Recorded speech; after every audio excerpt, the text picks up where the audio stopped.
कपड़े धोने वाली बहू। शादी के पहले से ही विभा को कपड़े धोने का बड़ा शौक था।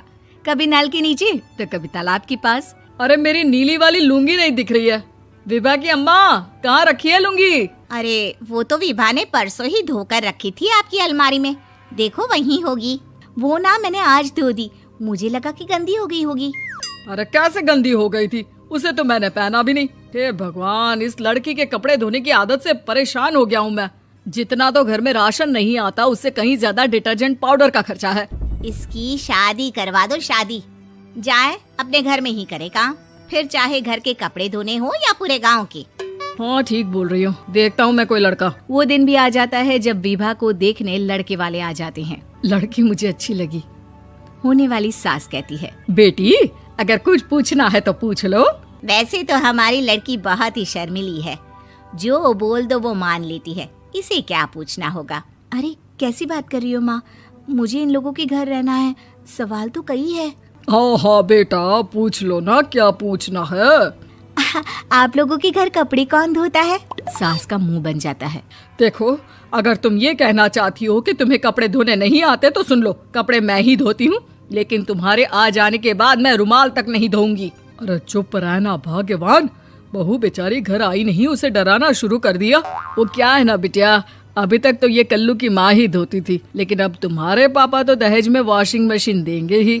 तभी विभा की माँ बोल पड़ती है, सवाल भी पूछा तो क्या। वैसे भाई साहब, मशीन की तो फिर भी कपड़े धोने की कैपेसिटी होती है। मतलब जो बिटिया दे रहे हैं ना विभा, इसे कपड़े धोने का बहुत शौक है। ये आप लोगों के क्या, आस पड़ोस गांव मोहल्ले सबके कपड़े धो दे और उफ तक ना करे।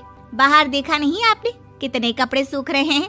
सब हमारी बिटिया ने ही तो धोए हैं। बस भी करो ना माँ, शर्म आ रही इतनी तारीफ सुनकर। और तो और एक दाग निकाल कर दिखाओ तो मान जाऊं। हाँ अच्छा, माफ करना बेटा, मैंने गलत समझा। हमें तो रिश्ता बहुत पसंद है। और ऐसे जुड़ जाता है रिश्ता कपड़े धोने का शौक रखने वाली विभा का। उसकी शादी हो जाती है कोयला फैक्ट्री में काम करने वाले कल्लू के साथ। शादी के बाद अचानक विभा चिल्लाती हुई सास के पास आती है। सासू माँ, अरे सासू माँ कहाँ है आप? ये तो धोखा है, धोखा दिया आप लोगों ने मुझे। इसे ससुर के चक्कर के बारे में पता चल गया। अरे तो उसमें तुझे क्यों धोखा मिला है? अरे नल में पानी नहीं आता, कपड़े कैसे कब धुलेंगे? अच्छा, तू पानी नहीं आ रहा उसकी बात कर रही है। तो आपने क्या सोचा? कुछ नहीं। अच्छा, तेरी माँ ने कहा था कि कपड़े धोने का शौक है तुझे, याद आया मुझे। शौक बोलकर कपड़े धोने वाले मेरे जुनून को कम ना आके सासू माँ, कपड़ा धोना मेरा गुरूर है। तभी पति भी वहाँ आ जाता है। अभी मैंने इसे सनी देओल की फिल्म दिखाई है, उसी के डायलॉग मार रही है माँ। अच्छा सुन, साफ साफ बता रही हूँ, पानी सुबह 4 से 6 और शाम को 10 से 12 आता है, समझी? विभा टाइमिंग सुनकर हैरान हो जाती है। ये क्या भूतों का मोहल्ला है?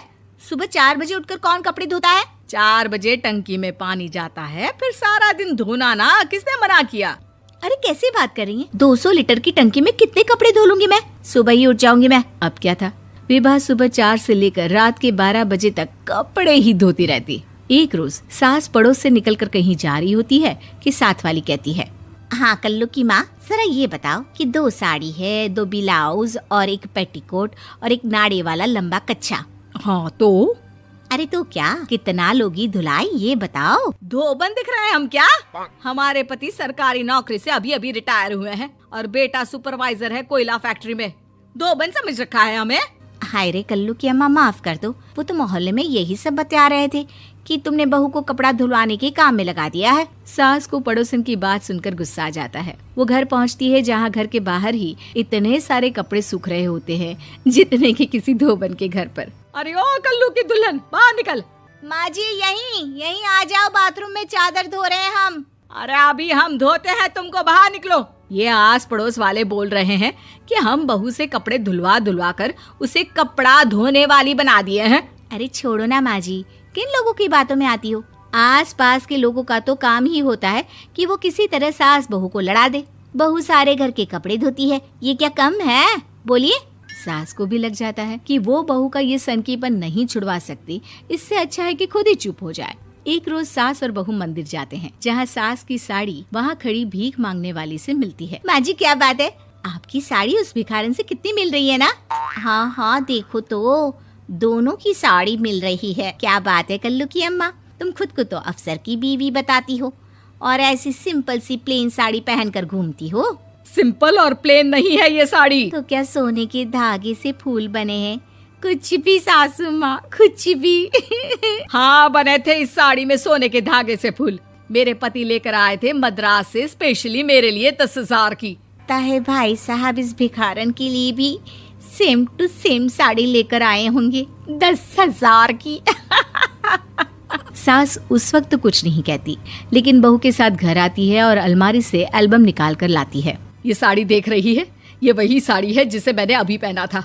इस साड़ी में ये जो चमकदार फूल दिख रहे हैं ना, ये सोने के धागों से काढ़े गए हैं।